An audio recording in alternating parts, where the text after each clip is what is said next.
გამარჯობა, ლაშა ძებისაშვილი, საქართველოს უნივერსიტეტის პროფესორი, გახლავთ ჩვენთან ერთად. ლაშა, დიდი მადლობა შენი დროისთვის.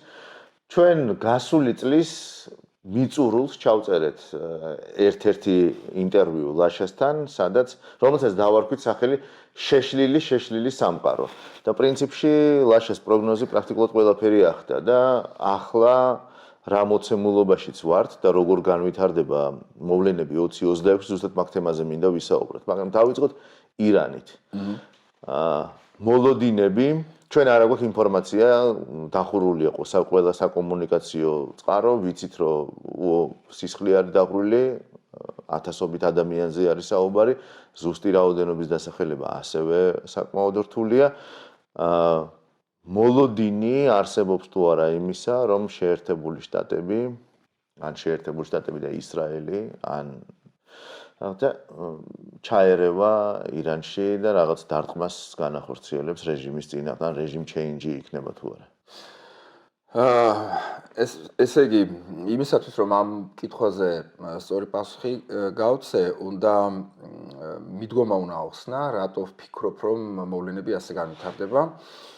და მგონია რომ აქ კონკრეტულ ინფორმაციაზე, დეტალებზე ჩაღრმავებით მაინც ვერაფერს ვერ მივიღებ, იმიტომ რომ ეს ძალიან დიდ დროს მოითხოვს, რომ უბრალოდ სისტემურად უნდა შევაფასოთ ირანში ახლო აღმოსავლეთში მიმდინარე მოვლენები და ეს სისტემური ფაქტორები რამდენად განაპირობებს მოვლენის ან ამბის, ან ჩარევის, ან სამხედრო ოპერაციის გარდაუვალობას. ესე შემოფარგლავდი ზოგადად ამ თემას და ამ გადმოსახედიდან სისტემური მიდგომის გამოყენებით მე ვფიქრობ, რომ აუცილებლად მოხდება სამხედრო ოპერაცია რამოდენიმე ძირეული ფაქტორიდან გამომდინარე, იმიტომ რომ ერთი 12-დღიანი ომი რაც ისრაელმა ჩაუტარა ირანს ზაფხულში, კი ბატონო, ეს სანახევროდ გაკეთებული საქმე იყო, იმიტომ რომ ერთის მხრივ ისრაელი დავიწყებ ახლა იმის თქმა არ მინდა რომ ისრაელი გააგრძელებს ამას, ანუ გულისხმობ ახლა რასაც ვამბობ, ხო?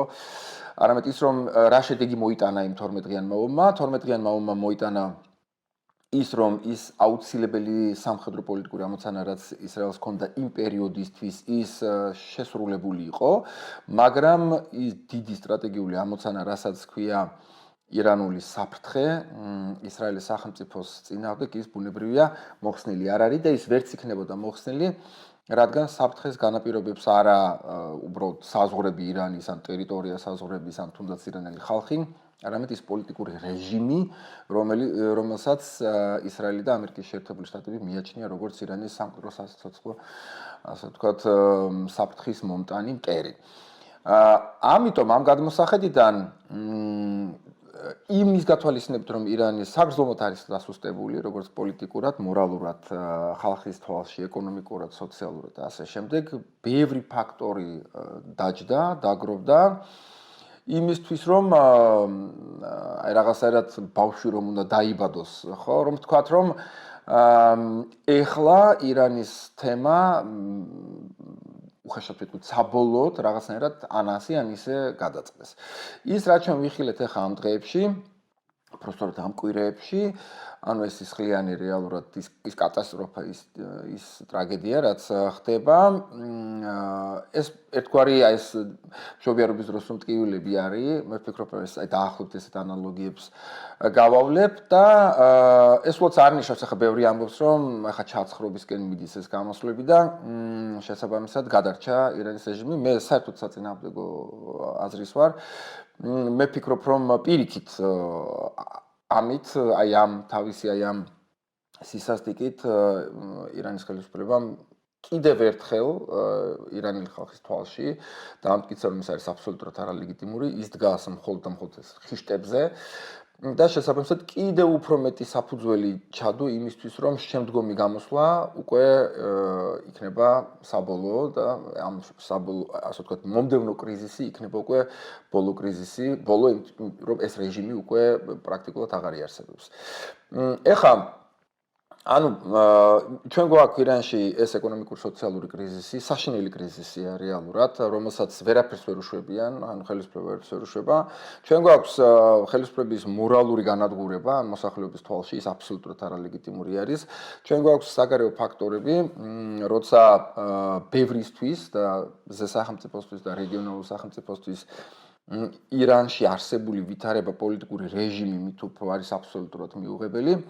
და ასევე ჩვენ უნდა შევხედოთ გლობალურად რა ხდება ზოგადად დასავლეთი და აი ამ ბოროტების ღერძის დაპირისპირების კონტექსტში აქ თავისებურებები ყველგან არსებობს, მაგრამ ჩანს რომ ძალიან დასუსტებული რგოლი არის ირანი და ასე ის დიდხანს ვერ გაგრძელდება.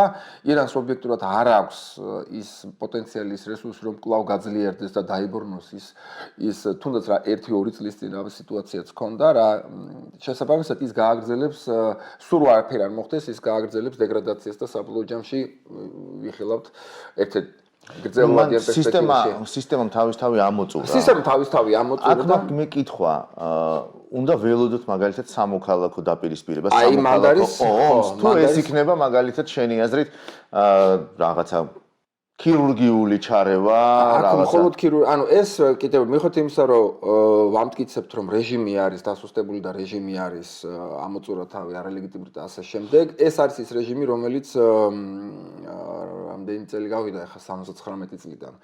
ნუ დაახლოებით 40 წელი 40 პლუსი 45 წელი 45 წელი დაახლოებით ეს რეჟიმი ანუ ისე არის გამდგარი ეს ფესვები აქვს გამდგარი საზოგადოებაში თავისი მომხრეებით თავისი აი ეკონომიკური ბენეფიციარებით და ეს არის ტოტალიტარული ეს არის ტირანული რეჟიმი და აქ ჩვენ ლაპარაკობთ 90 მილიონიან ერზე და ესეთ ტიპის რეჟიმები საერთაშორისო პარალელები საქართველოსთან შეიძლება გაივლოს. ანუ აი ნუ ეხლა ტირანია ჩვენთან არ არის, მაგრამ ყოველ შემთხვევაში აი ესეთი ნახევრად ლეგიტიმური, არალეგიტიმური რეჟიმები როცა არიან, ყოველთვის არსებობს დაახლოებით 10-დან 20-30%-მდე მოსახლეობის ნაწილი, რომელიც ხარს უჭერს, რომელიც სარგებლობს ამ რეჟიმისგან. ამიტომ ჩვენ არ შეგვიძლია ვთქვათ, რომ ეს რეჟიმი საერთოდ ყოველგვარ მხარდაჭერას მოცილებული და მოკლებული არის. არა. 90 მილიონი ერში ჩვენ შეგვიძლია ვთქვათ, რომ სულ მინიმუმ 10-15-20% ავიღოთ მოსახლეობის, რომელიც სარგებელს იღებს, მათ შორის ეკონომიკურ ფინანსურ სარგებელს იღებს ამ რეჟიმისგან. ნუ მივიღებთ, რომ ნუ დაახლოებით ესე 15 მილიონი 20 მილიონი, 30 მილიონი შეიძლება იყოს მოსახლეობის, რომელიც მეტნაკლები ასე ვთქვათ, სიძლიერით მხარს უჭერს ამ რეჟიმს. ეს ანუ საუბარია გათეულობით მილიონზე არის, ხო. და ეს არის მათ შორის აი ძირითადი აი როგორ თქვა ჯარისკაცი მხარდამჭერებზე როცა არის საუბარი, ეს ძირითადად არის რა თქმა უნდა ესეთი არაელიტური ნაწილი, ანუ ისლამური რევოლუციის გუშაქთა კორპუსი, ეს არის იდეოლოგიურად მომზადებული, ნაკლებად განათლებული თუ როგორც გვინდა ისე დავარქვათ, მაგრამ ეს არ არის ინტელექტუალური ელიტა, მოდი ასე ვთქვათ. მაგრამ კიდევ ერთხელ, ასეთ სიტუაციებში, რადგანაც მხოლოდ აი ესეთ ხიშტებზე დგას რეჟიმი, გადამწყვეტ ფაქტორად იქცევა გარეჩარევა.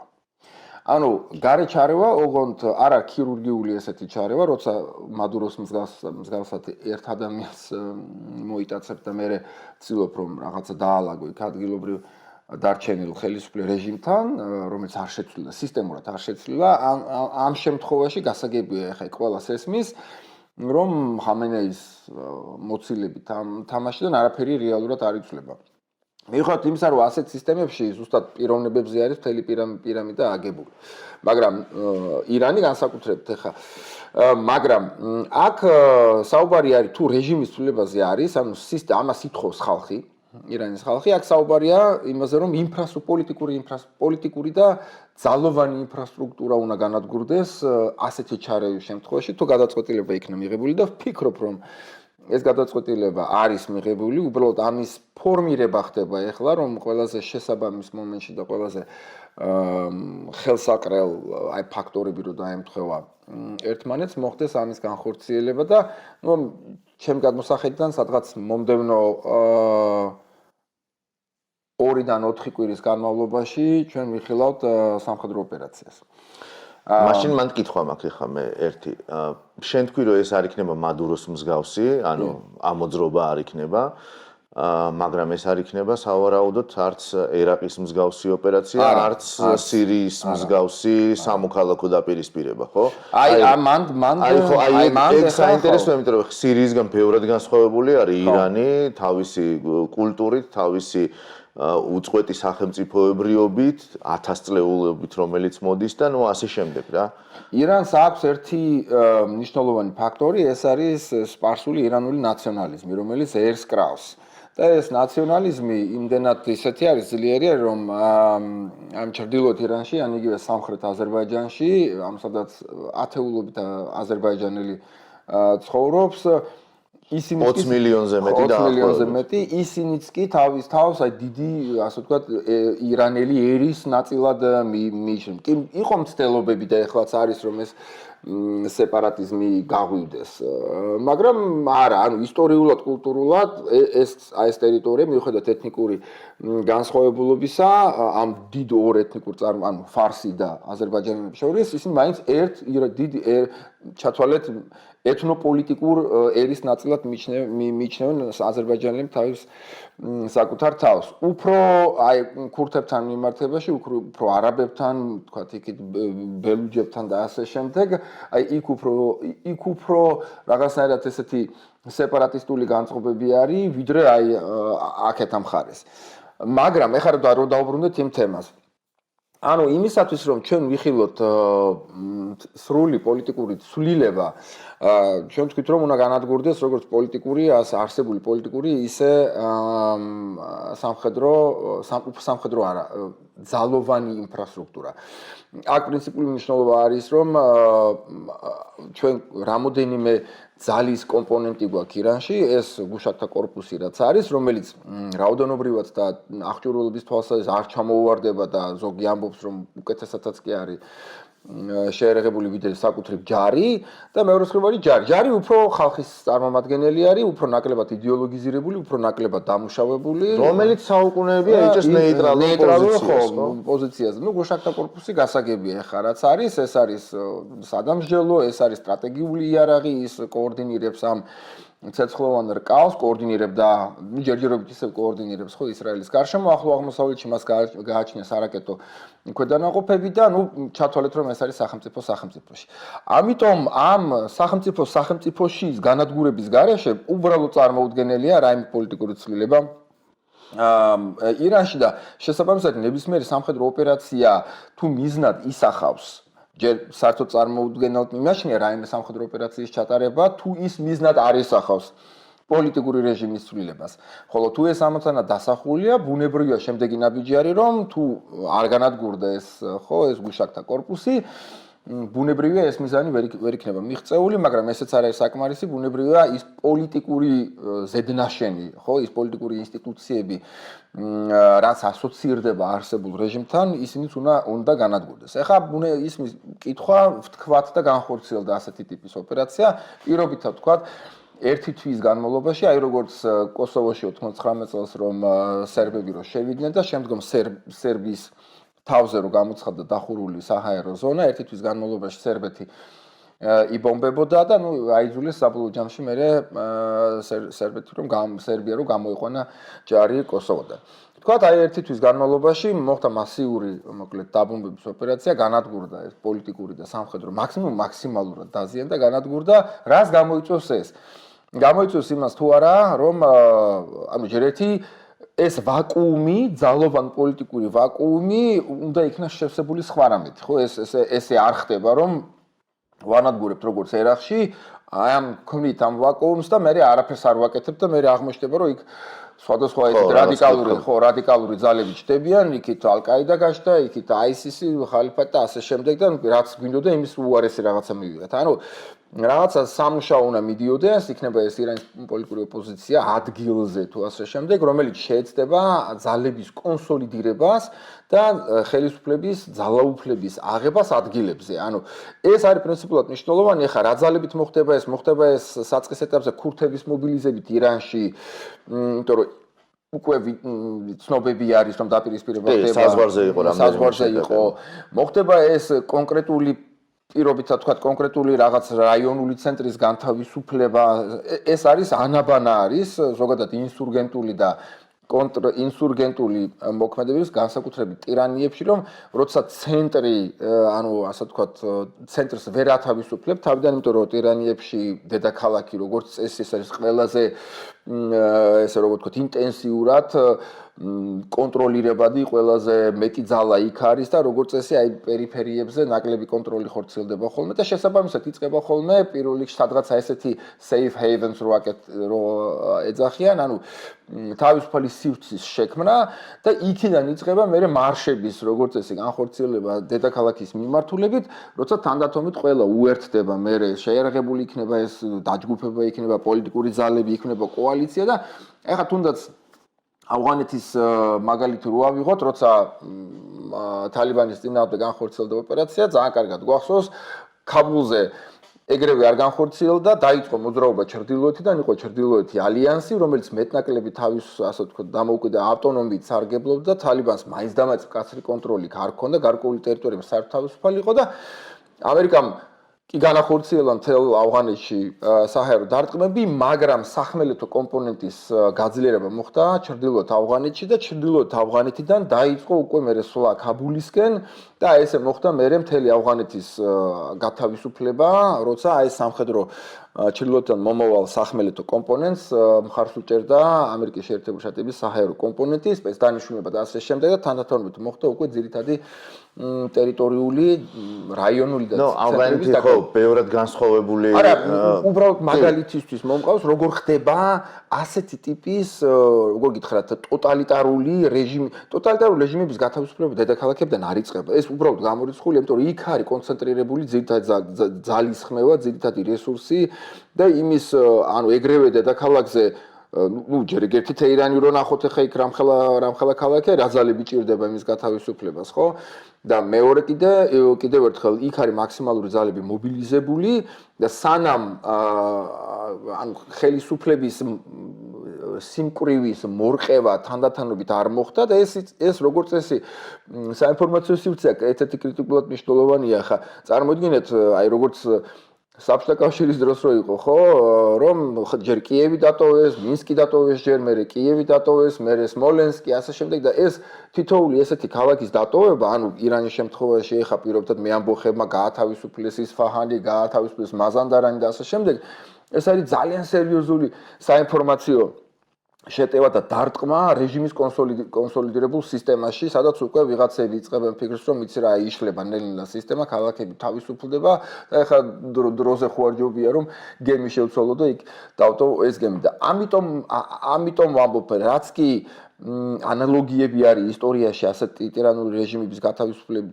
ყოველთვის იყო დახმარება გარედან, ყოველთვის ხდებოდა. სირიაც კი მაგის მაგალითი არის, როცა თურქეთის დახმარებით ჯულანიმ შეტევა განახორციელა იქ მერე ალეპო აიღო და ალეპოდან დაიწყო მერე სვლა დამასკოსკენ. ეხა მაგ ეს ბოლოს და დავამთავრე ბოლოში ეს არ გამორიცხავს იმ შანსს, სხვათა შორის შესაძლებლობას, რომ იმ ათეულობით მილიონი მხარდამჭერი ისლამისტი ძალების გათვალისწინებით, რაც რეჟიმს გააჩნია, რომ შესაძლოა ჩვენ მაინც ვიხილოთ ირანში გარკვეული ფორმით სამოქალაქო ომი.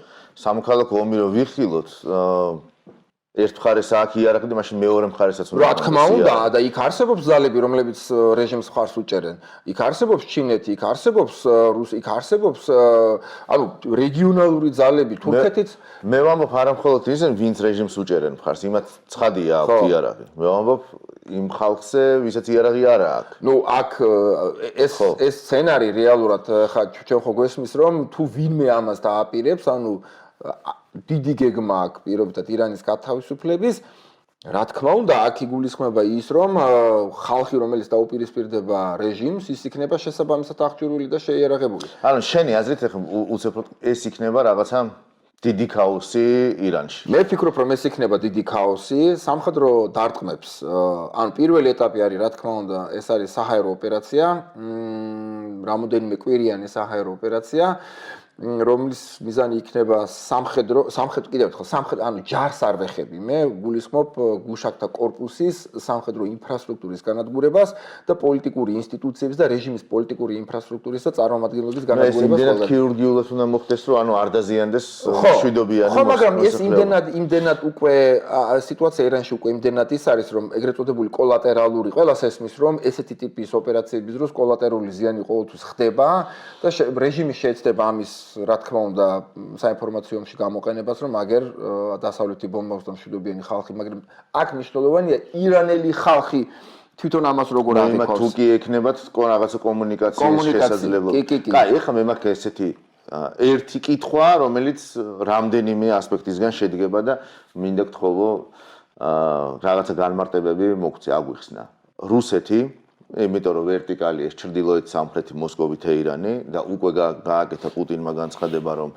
არ სურს იხილოს რაღაცა სახის სამხედრო ჩარევა და რაღაც მოუწოდებს ამას მოყვება გარკვეული შედეგები თურქეთი დაახლოებით მსგავსი განცხადება იყო რომ ამას შედეგები მოყვება და თუ კი ამერიკა იქნება ლიდი ამ ოპერაციისა, სამხედრო ოპერაციისა, მაგალითად ნატოს იქნება თუ არა რაიმე ფუნქცია, რაიმე როლი. ნატოს ვახსენებ სპეციალურად, იმიტომ რომ მე უნდა გავაგრძელოთ კიდე ნატოს მიმართებით რამდენიმე საკითხი. ანუ ძალიან მოკლე პასუხი მექნება ამაზე. ის რომ თურქეთიც წინააღმდეგია, საუდის არაბეთიც წინააღმდეგია სამხედრო ოპერაციას, არაბული ქვეყნები, ყატარი, მოკლედ ყველა წინააღმდეგია ამ ოპერაციის და რუსეთი ბუნებრივად თავისთავად აქ არაფერი გასაკვირი არ არის, იმიტომ რომ ნებისმიერ ავტორიტარულ და ტირანულ რეჟიმს ესმის რაც არ უნდა პოლიტიკურად დაპირისპირებულები იყვნენ ერთმანეთს, რომ რეჟიმის ცვლილება და რეგიონში ისეთ დიდ სახელმწიფოში, როგორიც არის ირანი, ისეთი რესურსების მქონე ქვეყანაში, როგორც არის ირანი, ანუ ნავთობის და ენერგორესურსების მქონე ქვეყანაში, იქ მეტნაკლებად პროდასავლური პრობლემები, მაგრამ დემოკრატიული მსგავსი რაღაც სისტემის მქონე პოლიტიკური რეჟიმის შექმნა არის პირდაპირ საფრთხე ამავე რეჟიმებისთვის რეგიონში. ეს არის, აი როგორც ჩვენ რომ ვამბობთ, რომ როგორც რუსეთის პერიფერიაზე წარმატებული ევროპული ტიპის დემოკრატიების გაჩენა, როგორც ეს უკრაინა იქნებოდა, ბალტიისპირეთი, საქართველო თუ ასე შემდეგ, ეს იქნებოდა ანუ არსებითი საფრთხე იქნებოდა რუსებისთვის, იმიტომ რომ ჩვენ ხო ვამბობთ, რომ ესეთი ანალოგიაა, რომ თუ რუსების მსგავსმა სლავმა ერმა უკრაინამ შეძლო ფუნქციონირებადი დემოკრატიის აშენება, სადაც კეთილდღეობის დონე იწევს მაღლა და სახელმწიფო ფუნქციონირებს ანუ ავტოკრატიის და ტირანიის გარეშე და ყველა ბედნიერია, რატომ არის ეს შეუძლებელი რუსეთში, ხო? და მით უმეტეს ისეთ პირობითად ერში, როგორც საქართველო არის კავკასია, სადაც ყოველთვის იყო კორუფცია, კლანიზმი და ასე შემდეგ, აქ მოხდა ფუნქციონირებადი დემოკრატიის შექმნა, რატომ არის ეს შეუძლებელი სხვა რეგიონალურ ქვეყნებში თუ ისევ რუსეთში. მსგავსი აბსოლუტურად ლოგიკა მოქმედებს ახლო აღმოსავლეთში. თუ ქვეყანაში, სადაც რადიკალური ისლამიზმი იყო ოფიციალური პოლიტიკური იდეოლოგია, მართლობის სტილი და ასე შემდეგ ქვეყანაში, თუ ამ ქვეყანაში შესაძლებელია ალტერნატიული, უფრო დემოკრატიული, უფრო ღია და ლიბერალური პოლიტიკური სისტემის დამყარება, რომელსაც უფრო მეტი სარგებლის მოტანა შეუძლია მოსახლეობისთვის, სადაც უფრო მეტი პოლიტიკური მონაწილეობა არის, თავისუფლებები არის და ასე შემდეგ და არ დაგვაუწყოს რომ ჩვენ 21 საუკუნეში ვიმყოფები და შიგნით რა სოციალური პროცესები ხდება მუსულმანურ სამყაროში, ანუ იგივე საუდის არაბეთში, ხო, იგივე თურქეთში რო ავიღოთ, იგივე იორდანიაში რო ავიღოთ, სირიაში და ასე შემდეგ, იქ ძალიან დიდია მოთხოვნა ცვლილებებზე. ეხლა არაბულ გაზაფხულზე აღარ დავიწყებ, ხა რითი დამთავრდა, მაგრამ ის მუხტი რაც წამოსული იყო იქიდან, ხო ბუნებრივია ეს მუხტი გულისხმობდა აბსოლუტურად სხვა მეთავისუფლებას და აბსოლუტურად სხვა პოლიტიკურ რეჟიმს. ნუ სხვა საქმე რომ რაში გადაიზარდა ეს ბუნებრივიც იყო. რატო გადაიზარდა ჯერ ძმები მუსლიმების მოსვლაში ეგვიპტეში და ნუ მერე ისევ სამხედრო დიქტატურაში. მაგრამ აქ ეს არის დინამიკა ესეთი არის და შესაბამისად ეს სახელმწიფოები მათთვის ეს საფრთხე არის, ანუ ეს რომ მომხდარიყო რაღაც პატარა უმნიშვნელო სახელმწიფოში, რომელზეც ზეგავლენა შეიძლება, რომლის ანექსია შეიძლება, ოკუპირება, ეს იქნებოდა უმნიშვნელო საკითხი, მაგრამ ეს ირანია. კითხვა. ანუ ჯერთი ირანთან შეიტურია დანარჩენი მეზობლებისგან განსხვავებით და კიდე თავისი ამბავი, მაგრამ კითხვა ეს არის. შეიძლება ამას მოყვეს გარკვეული დეზინტეგრაციული პროცესი? ირანის. ეს ძალიან მნიშვნელოვანი კითხვა არის, იმიტომ რომ ფაქტობრივი მოცემულობა არის, რომ ირანის მოსახლეობის 40% ანუ ირანელები, როგორ თქვა ხა, სპარსელები ეთნიკურად არ არიან, არამედ ნაზავი არის, ხო, აზერბაიჯანელები, არაბული წარმოშობის, იქით კიდე აღმოსავლეთით ესეთი კიდე სხვა ეთნიკური ჯგუფები არიან, ქურთები არიან. და არსებობს საფრთხე, მით უმეტ ახლა ცალკე კიდე ქურთების თემაც არის, იმიტომ რომ ზოგადად ქურთისტანის საკითხი ესეთი დამოკლეს מחვილივით არის და ცალკე ერაყზე და ცალკე თურქეთის პოლიტიკური დღის წესრიგის მნიშვნელოვანი საკითხი არის. ამიტომ ისეთი არის თავის სამტრელი საკითხი არის, მაგრამ მე ვფიქრობ, რომ მიუხედავად იმისა, რომ ეს ეთნიკური სიჭრელე არის ირანში, ირანის დეზინტეგრაცია მაინც არ მოხდება, იმიტომ რომ ესე მარტივად არ ხდება დიდი სახელმწიფოების დეზინტეგრირება, მით უმეტეს როცა საუბარია რაღაც ნაწილების, ანუ სად უნდა წავიდეს ეს ნაწილი. სახელმწიფოები არ არის შედგენილი მხოლოდ, ასე ვთქვათ, პოლიტიკური ერთიანობით. სახელმწიფო არის პოლიტიკური, კულტურული და ეკონომიკური ერთობა, ანუ სახელმწიფო იქნება ეკონომიკური მიზანშეწონილობიდან გამომდინარე სისტემა, სახელმწიფოს კრავს ეკონომიკური სისტემა, ურთიერთობის, საინფორმაციო, კულტურული და ასე შემდეგ. სურო პირობითად ახლა ავიღოთ დიდი ნაწილი ახლა ეთნიკური აზერბაიჯანელები დასახლებული ჩრდილოეთ ირანი, ხო? თქვათ რომ მოინდომეს რაღაც დამოუკიდებლობა, ხო? ჯერ ერთი რას უნდა დაეფუძნოს ეს დამოუკიდებლობა? იმიტომ რომ ნავთობი არის ქვემოთ, იქით ზემოთ არაფერი არ არის. ანუ რა საფუძველი არსებობს ეკონომიკური, რომ ამ ერთეულმა იარსებოს?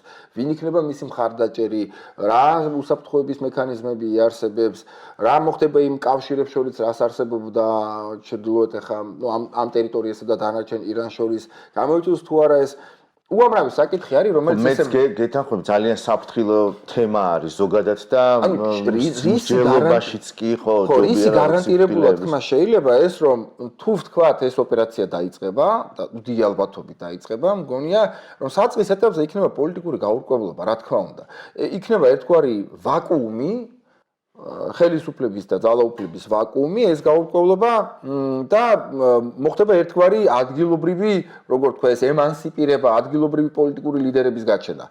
რაც სულაც არ ნიშნავს იმას, რომ თქვათ რაღაც ტერიტორიამ დამოუკიდებლობა გამოაცხადოს თუ ასე შემდეგ. შეიძლება ვილაპარაკოთ უფრო მეტ რაღაც ავტონომიურ, უფრო პოლიტიკურ უფლებებზე და ჩვენთვის არის პრობლემა საქართველოსთვის ადგილობრივი თვითმმართველობის ჩვენზე როგორ შეიძლება აისახოს. ხო, მიუხედავად იმისა, რომ უშუალო სახმელეთო საზღვარი ჩვენ ირანთან არ აქვს. პირველ რიგში ახლა ამ ქუნა ვისაუბროთ ზოგადად ძალიან დიდხან შეიძლება გაგრძელდეს ახლა ენერგეტიკულ ბაზარზე როგორი მოქმედებს ფასები როგორ თქვა ავარდება თუ ასე შემდეგ მე დიდაც იმათ რო გითხრათ ახლა მაინც არ მგონია რომ ფასები ნამდვილად გაიზარდოს იმიტომ რომ უნდა სანქციები არსებობს სანქციები არ მოხსნილა რაღაც შეზღუდვები კი ანუ პატარ-პატარა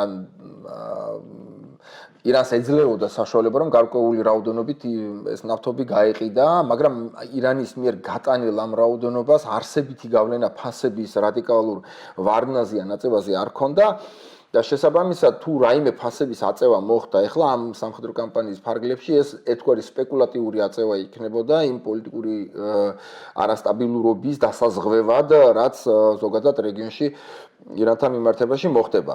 მაგრამ კიდევ ერთხელ ჩვენთვის მე ვფიქრობ რომ რა თქმა უნდა მთავარი პრობლემა არის მიგრაციული საკითხები. ანუ ჩვენ საქართველოსთვის, იმიტომ რომ ზოგადად აი ამ ახლო აღმოსავლეთის რეგიონისთვის კავკასია მაინც არის ერთგვარი სტაბილურობის კუნძული. ჩვენი სიახლოვე განაპირობებს იმას, რომ ვისაც სურს და ამის საშუალება აქვს შეუძლია შემოვიდეს საქართველოში და გარკვეულწილად დაელოდოს სანამ ის პოლიტიკური არასტაბილურობა რაც ირანში არის გამოიზამთროს კი ბატონო შესაბამისად ანუ ეხა ეგ ძალიან ფრთხილად ვიყოთ ზოგადად რამდენად მასიური იქნება ასეთი მე დარწმუნებული ვარ მაგალითად აზერბაიჯანი საერთოდ ჩაკეტავს საზღვარს ხო მიუხედავად იმისა რომ ჩილოთ სამხრეთ აზერბაიჯანს ესაზღვრება მაგრამ აზერბაიჯანის და ირანის ურთიერთობა ვიცით ახლა ჩვენ და აზერბაიჯანს იმ რეჟიმის ბუნებიდან გამომდინარე პოლიტიკური სისტემის ბუნებიდან გამომდინარე რაც აზერბაიჯანში არის სულაც არ აწყობს არასტაბილურობის იმპორტი აზერბაიჯანში ამიტომ მე დარწმუნებული როგორც ჩვენთან აქვს ყველაზე კარგ მეზობელთან ჩაკეტილი სახმელეთო საზღვარი ისე არანაკლებ და კიდევ უფრო გაამყარებს ჩაკეტავს საზღვარს ირანთან შესაბამისად ძირთად ნაკადი თუ წამოვიდა კავკასიისკენ წამოვა ძირთად კიდევ ერთხელ სომხეთის საქართველოს მიმართულებით და აქ ცოტა ფხიზლად უნდა ვიყოთ რომ რა ხა დავაკვირდეთ რა რაოდენობის წამოვა. Ну, ცალკე თემა არის, ეს არის ეკონომიკური და ენერგეტიკული საკითხები, რამდენად ეს ფასებზე, ну, თუმცა აქ ეს სიმართლე გითხრათ, უფრო ნაკლებად მოველოდები კრიზისი. კიდევ ერთხელ, ყველაფერი იქნება დამოკიდებული რამდენად ეს ჩვენი პროგნოზი ირანთან დაკავშირებით, რამდენად ის დროში იქნება შეზღუდული, ის არ გადაიზრდება, როგორც ჩვენ საუბრობთ, ამის ალბათობა არსებობს სამოქალაქო ომში. ირანში და რამდენად ეს სამოქალაქო ომი მერე ფართო რეგიონალურ ასე ვთქვათ არასტაბილურობის სახეს არ მიიღეს, რაც შესაძლებელია, იმიტომ რომ თუ ირანი აირია, იქ ქურთისტანის საკითხიც არის, ერაყის ქურთისტანი იქვე არის, თურქეთიც ქურთული საკითხიც ჩნდება ამ არ დაგვაუწევს რომ ირანი და თურქეთი ძალიან ჭიდრო თანამშრომლობდნენ ქურთულ საკითხში და არც ერთი არც მეორე მხარე, ასე ვთქვათ, არ ახარებდა ქურთების მოძრაობას და საშუალებას არ აძლევდა, არც eta გაფაჩუნების საშუალებასაც არ აძლევდა. ეხლა საერთოდ ბოლო ინფორმაცია რაც იყო, თითქოს თურქეთი საინფორმაციო ან სადაზვერვო ინფორმაციით მნიშვნელოვან დახმარებას უწევდა ირანს იმისთვის, რომ აქეთა მხრიდან, ანუ ერაყის ქურთისტანიდან არ მომხდარიყო შეერღებული ქურთული დაჯგუფებების გადასვლა იქ ტერიტორიაზე. რაღაც მოძრაობები არის, არ ვიცით რაში გადაიზრდება, ეს უნდა დავაკვირდეთ, მაგრამ ვსაუბრობ იმაზე, რომ თუ აირია და მიიღო სამოქალაქო დაპირისპირების და საყოველთაო რაღაც არეულობის ეს ფორმა, ამ ცოტა ხანგრძლივი პერიოდიც მოიცვა, ну, მაშინ უნდა ველოდოთ, რომ ეს არეულობა სხვებსაც გარკვეულწილად გადაედება. კიდე ერთი საკითხი ირანთან დაკავშირებით, როგორ აისახება, ან როგორ შეიძლება აისახოს მაგალითად არეულობა ირანში რუსეთის ომზე უკრაინის წინააღმდეგ. Ну, პირველ რიგში, რა თქმა უნდა, ეს იქნება მორიგი დამცირება რუსეთის პოლიტიკურ და სტრატეგიულ განზომილებაში, იმიტომ რომ, ну, ეს იყო აქსიომა, რომ არსებობს ეს ამ ავტორიტარების ღერძი, თანამშრომლობის რაღაც ალიანსი, კუბა, ვენესუელა, რუსეთი, ირანი, ჩრდილოეთ კორეა და ჩინეთი, ეს ძირითადი სახელმწიფოები და ნუ სიტუაციურად ამ სახელმწიფოებს მერე სხვა სახელმწიფოებიც თანამშრომლებოდნენ, იქნებოდა ეს აზია, აფრიკის ქვეყნები თუ ამერიკის კონტინენტი. ის რომ ირანი ამოვარდება, ან თუ მართლა თუ ამოვარდა ამ განტოლებიდან, მნიშვნელოვანია, იმიტომ რომ ეს რეგიონალური თემა, ეს არის ენერგეტიკული თემა, ეს არის პოლიტიკური თემა და ეს არის სამხედრო თემა. ანუ ის ყველა ამბობს, რა თქმა უნდა, რომ ირანი და რუსეთი არ თანამშრომლობდნენ იმის გამო, რომ და არ იყვნენ სტრატეგიული მოკავშირეები, იმიტომ რომ მათ ერთმანეთი სიგიჟემდე უყვართ და რაღაც ისა აქვთ, რა ქვია, თანამშრომლობის საუკუნოვანი ისტორია და ასე შემდეგ. არა, რეალურად ესე არის, ხშირ შემთხვევაში ისინი ერთმანეთის მოწინააღმდეგებიც იყვნენ. მაგრამ ეს არის ის სტრატეგიული აუცილებლობა, რაც კარნახობდა ირანს და რუსეთს, რომ ამ კონკრეტულ ეტაპზე ისინი ერთნავში იზიან და შესაბამისად ერთმანეთს უნდა დაეხმარონ. ყვილად არ ამბობს ჩრდილოეთ კორეის დიქტატორი, რომ აპირებს ძალების გაგზავნას ირანში რეჟიმის დასახმარებლად. ანუ ხა რა კავშირია ჩრდილოეთ კორეასა და ირანს შორის, არანაირი არც იდეოლოგიური, არც ეკონომიკური, მაგრამ იმასაც კი ესმის, რომ რეალურად ამ ღერძიდან ისეთი მნიშვნელოვანი სახელმწიფოს ამოვარდნა, უზარმაზარი სახელმწიფოს ამოვარდნა, რეგიონალური მოთამაშის ამოვარდნა, რომელსაც წარმოიდგინეთ პრაქტიკულად ალყაში ქონდა მოქცეული ისრაელი, დასავლეთის ძირითადი ხო ფორპოსტი ახლო აღმოსავლეთში, ის პრაქტიკულად თუ განადგურდა, ამოვარდა ამ გლობალური განტოლებიდან, გასაგები არის, რომ შემდეგი ჯერი, ასე ვთქვათ, ადრე თუ გვიან ვიზე მოვა. ამიტომ აი ამ აუცილებლობიდან, აი ამ განტოლებიდან ჩათვალეთ, რომ მე ამას უფრო რა თქმა უნდა კიდევ ერთხელ ჩამოთვალეთ ის საკითხები რაც არის, მაგრამ საკუთრივ რუსული რეჟიმის სიმყარეს რეალურად დიდწილად ასევე გარდა ეკონომიკური, გარდა სამხედრო კომპონენტებისა და იმ თანამშრომლობის მექანიზმებისა, რაც არსებობს ირანსა და რუსეთს შორის, მაინც არსებითად უფრო ფსიქოლოგიურ საინფორმაციო ფაქტორი განაპირობებს, იმიტომ რომ ну ახლა წარმოგიდგენთ ვენესუელა, შემდეგ კუბა, ირანი და საკუთრივ აი ესეთ ზეტნიკები ვინც არიან, ხო? ანუ აი ეს ულტრაშოვინისტ ფაშისტ რუსული საზოგადოების ნაწილი, რომელიც მთელი აწლეულების განმავლობაში აი ამით იკვებებოდა რეალურად და მათ ხედვაში ირანი იყო რუსეთის ერთ-ერთი უდიდესი მოკავშირე ახლო აღმოსავლეთში და უცებ ისინი ხედავენ, რომ აი ეს ძალიან მარტივად ამ სისტემიდან ხდება რუსეთის ერთ-ერთი ძირითადი მოკავშირის, სტრატეგიული მოკავშირის ამოვარდნა, ამოღება, რა თქმა უნდა, დასავლეთის მიერ, ხო, იმიტომ რომ ამერიკის შეერთებული შტატებმა თუ განახორციელეს ოპერაცია, რომლის უკან ბუნებრივია ისინი ამბობენ ისრაელი დგას, ну ბუნებრივია ეს ნიშნავს, რომ ნდობის საკითხი პუტინის რეჟიმის მისი სიძლიერის სურათი, რაც აქამდე ასე რუდუნებით იყო აშენებული და რომლის პროპაგანდაც ხდებოდა, რა თქმა უნდა, უკვე საკუთრივ რეჟიმის მომხრეების რიგებშიც აი ეს როგორ თქვა ეს ნდობა, სიმყარის სურათი რეპუტაცია, ნდობა ვენესუელაში ეს 400-მა ეს-300-მა არ იმუშავა, აქ გააგზავნა სამხედრო სატრანსპორტო აქ პრინციპულად მნიშვნელოვანი არის, კიდევ ერთხელ პრინციპულად მნიშვნელოვანი, რა თქმა უნდა, ეს არნიშნავს იმას, რომ რეჟიმი უცებ ჩამოიშალა რუსეთში და მისი რეპრესიული აპარატი, რომელიც სიმყარეს განაპირობებს, ის გამქრალია. რა თქმა უნდა, არა, მაგრამ თითოეული ესეთი მარცხი ავტომატურად პირდაპირ პროპორციულად აისახება რეჟიმის უნარზე იმოქმედოს დამაჯერებლად, სწრაფად და ეფექტურად. ეს არის იმიტომ, რომ ეს ყველაფერი ერთმანეთს ასაზრდოებს, ხო? ანუ რეჟიმის სიმყარე მარტო შიდა რეპრესიულობით კი არა რეჟიმს თუ არ ყავს მოკავშირეები გარე მსოფლიოში, ხო, გარე სამყაროში და თუ საზოგადოება და თვითონ შიდა აპარატი რეჟიმის მომხრეები და რეჟიმის როგორ თქვა შემქმნელები თვითონ არ ხედავენ და არ წმუნდებიან რომ მათ მხარდაჭერა აქვთ გარე ასპარეზზე და პირიქით ხედავენ რომ არათუ მხარდაჭერა მათი ძირითადი მოკავშირეები მარცხდებიან და ეს რაღაც ჯაჭვურ რეაქციას გავს ბუნებრივია რომ ეს ანუ ეს სერიოზულ დარტყმას აყენებს რეჟიმის სანდოობას, რეჟიმის სიმყარეს რეჟიმის მონაწილეები იწყებენ უკვე ფიქრს, რომ იქ თუ ესეთი რაღაცები ხდება, დიდი ალბათობით ჩვენ ვართ შემდეგი. ეკონომიკურად რუსეთში ძალიან რთული ვითარებაა. კოლაფსი არ არის, მაგრამ მიდის მაკეთკენ, თუ ასე გაგრძელდა და დასავლეთმა მორიგი, ასე ვთქვათ, ის არ გადაუგდო, გადარჩენის შანსი არ მიცა რუსეთს, როგორც ისტორიის განმავლობაში არაერთხელა გაკეთებული სამჯერ აქვს გადარჩენილი რუსეთი ზოგადად, დაშლისგან და განადგურებისგან დასავლეთს.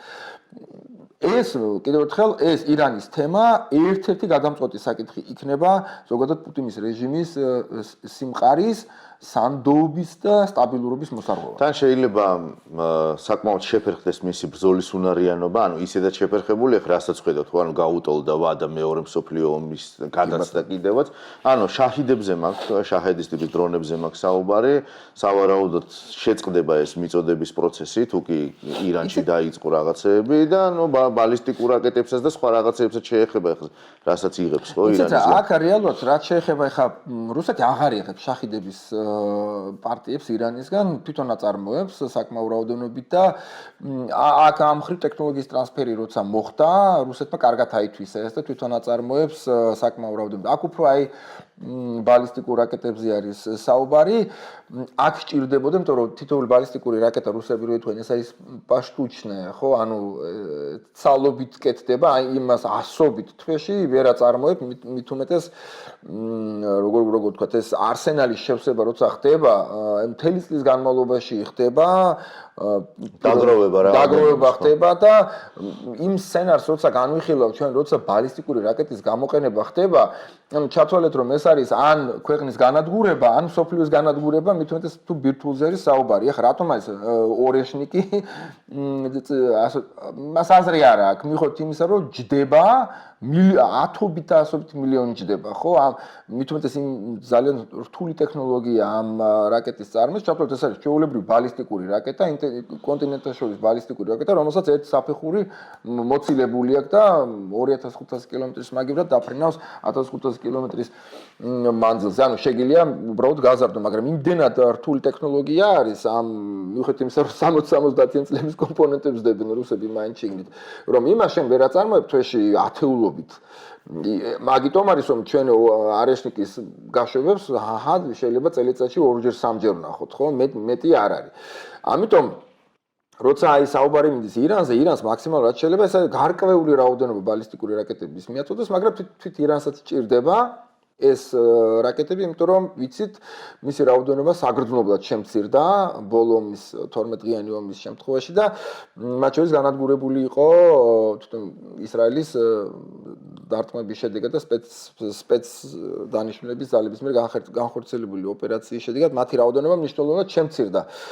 ირანის ამოცანა ახლა პირიქით მაქსიმალურად საკუთარი მარაგების შეოსოს, რომ ძალიან კარგად ესმით იმათ, რომ შემდეგი ეტაპი მოსულია დაპირისპირების და თუ განადგურებაზე არის მისული, ბუნებრივია შეეცდებიან რომ მაქსიმალური ზიანი მიაყენონ ყველას, მათ შორის ამერიკულ ბაზებს ახლო აღმოსავლეთში თუ ისრაელს და ამ შემთხვევაში სამიზნეები გაცილებით მეტია, ვიდრე საკუთრივ პატარა ისრაელი, სადაც კონცენტრირება ხდებოდა ამ ბალისტიკური რაკეტების დარტყმისა. აქედან გამომდინარე, მაგიტომ ვამბობ, რომ მე არ მგონია, რომ რუსეთის სამხედრო, რა თქმა უნდა, ესეც მნიშვნელოვანია, ხა სულ 1, 2, 5 ბალისტიკური რაკეტა რომ მიაწოდო, ესეც მნიშვნელოვანია, იმიტომ რომ ისიც თავის სამხედრო ამოცანას და იქ რაღაც მისია აქვს უკრაინის წინააღმდეგ, ჩვენ ვისურვებდით, რომ ეს რა თქმა უნდა არ იყოს და ამ ხრივ კარგია, რომ ირანზე ასეთი ზეწოლა ხდება, იმიტომ რომ ირანი იწყებს საკუთარ თავზე ფიქრს და სულ არ აინტერესებს ახლა რეალურად როგორ დაეხმაროს რუსეთს. მაგრამ ეს დახმარება მე არ მგონია რომ რაღაცნაირად ისეთ გადამწყვეტი იყოს რუსეთისთვის. ახლა 20 ბალისტიკური რაკეტა ექნება რუსეთს თუ 18 და ეს ორი მიწოდებული ხო, ნუ ეს ვითარებას არსებითად არის. ეს ვითარებას არსებითად არ ცვლის. მაგრამ კიდევ ერთხელ სტრატეგიულ განტოლებაში იმ ნაკლები ექნება მით აღქმაში სამხედრო კომპონენტიც მნიშვნელოვანია ეს თანამშრომლობის რა თქმა უნდა, მაგრამ პოლიტიკური და ის საინფორმაციო თვალსაზრისით რეჟიმის სტაბილურობას რასაც ქმნის ეს ალიანსები, როგორც დასავლეთს აქვს პრობლემა ნატოს ფარგლებში, აი ამ ალიანსების სანდოობის ტრამპის მოსვლით ძალიან სერიოზული ეჭვები გაჩნდა, ისე ბუნებრივია რუსეთს აქვს სერიოზული პრობლემა ამ თავისი რეჟიმის სიმყარის და სანდოობის, თუ ირანი ამოვარდა აი ამ ჯაჭვიდან, ავტორიტარული ალიანსის ჯაჭვიდან, ну, იმიტომ რომ აღმოჩნდა რომ ვერც რუსეთი და ვერც ჩინეთი აი ამ თავის სტრატეგიულ მოკავშირეს თურმე ვერ იცავენ და მათი უსაფრთხოება უზრუნველყოფილი არის, თუ დასავლეთმა მოიმდომა რეჟიმის შეცვლა. რახან დასავლეთი და ნატო ახსენე, ერთიც უნდა გკითხო და ძალიან რო არ გაგვიგრძელდეს გრენლანდია ავიცი აქილევსის ქუსლი დავარქვათ თუ რაღაცა ნანატრი მიწა დავარქვათ თუ როგორ დავარქვათ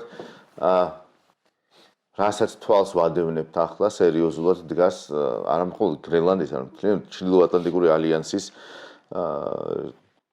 არსებობის შესახებ კითხვის ნიშანი ხო ანუ ეგეთი გამოწვევის წინ მგონი ალიანსი არც მდგარა რა ერთადერთხელ იყო მე მგონი 94-მდე როდესაც 99-ში საბჭოთა კავშირი დაინგრა და უბრალოდ აღარ ყავდა მოწინააღმდეგე მაგრამ ახლა აბსოლუტურად განსხვავებული მოცემულობა აი მანდაც გითხარი რა მოლოდინი გაქვს მე ვფიქრობ რომ ანუ არსებობს მოსაზრება რომ ეს არის ტრამპის სტილი თითქოს რომ აი ეს ხმამაღალი განცხადებები, ბაქიბუქობა და ამას რეალურად იმიტომ აკეთებს ტრამპი, რომ მე ევროპამ, ბებერმა ევროპამ გამოიღვიძოს ცოტა მეტი ასე ვთქვათ, მეტი რესურსი ჩადოს ხო თავის თავდაცვაში, უსაფრთხოებაში თუ ასე შემდეგ და ანუ ეს მიდგომა ანუ გამომდინარეობს იმ ასე ვთქვათ, იმ დაშვებიდან, რომ ტრამპს უნდა დასავლეთის უსაფრთხოების ერთიანობის და უსაფრთხოების გაძლიერება.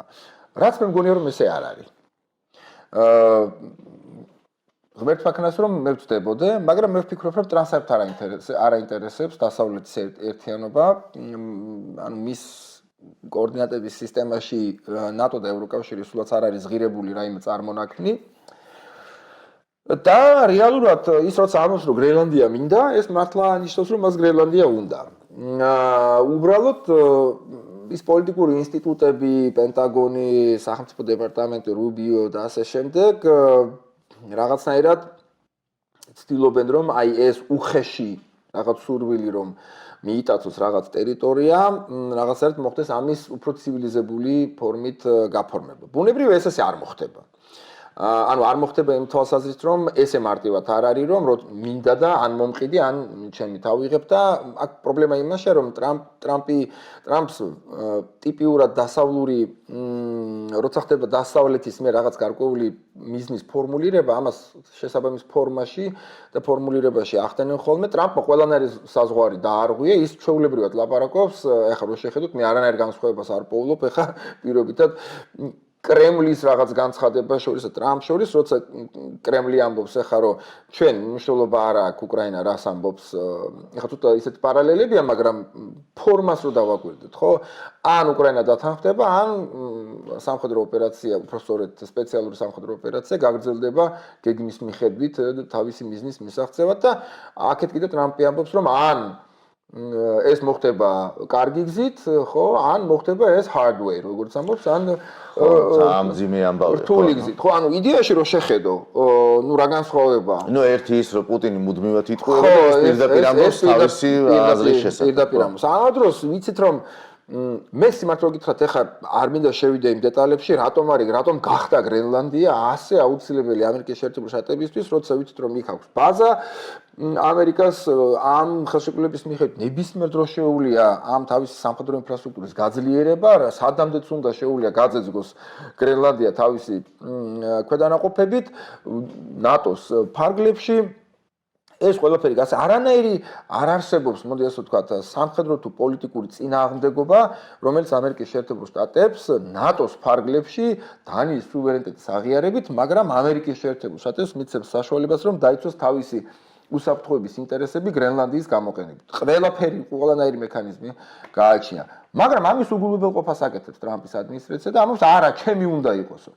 აქედან გამომდინარე, ანუ როცა რაციონალურად და ობიექტურად არ არსებობს არანაირი მიზეზი ასეთი საქციელისა, მაგრამ მაინც ხდება ასეთი, ასე ვთქვათ, ვაბანკზე რეალურად მუდმივად ამ საკითხის, ასე ვთქვათ, გააქტიურება, ჩემი გადმოსახედიდან მე ამას სხვა ახსნას ვერ პოულობ, გარდა იმისა, რომ არ ვიცი რა კონცეფცია აქვს ტრამპს მსოფლიო წესრიგის, რა მიზნები აქვს საბოლოო სტრატეგიული, ჩვენ ვერ ჩავხვდებით იმის თავში, მაგრამ ერთ რამე რასაც მე ვასკვნი, ის არის რომ მისთვის ევროპა არ არის თანაბარი პარტნიორი.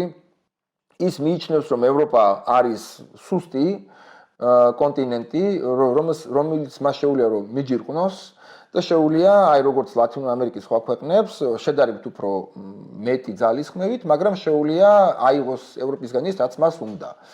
ამ ამოცანას შეეწირება თუ არა სამოკავშირეო კავშირები ევროპასთან, შეეწირება თუ არა ნატო და ასე შემდეგ, ეს მას ნაკლებად აწუხებს.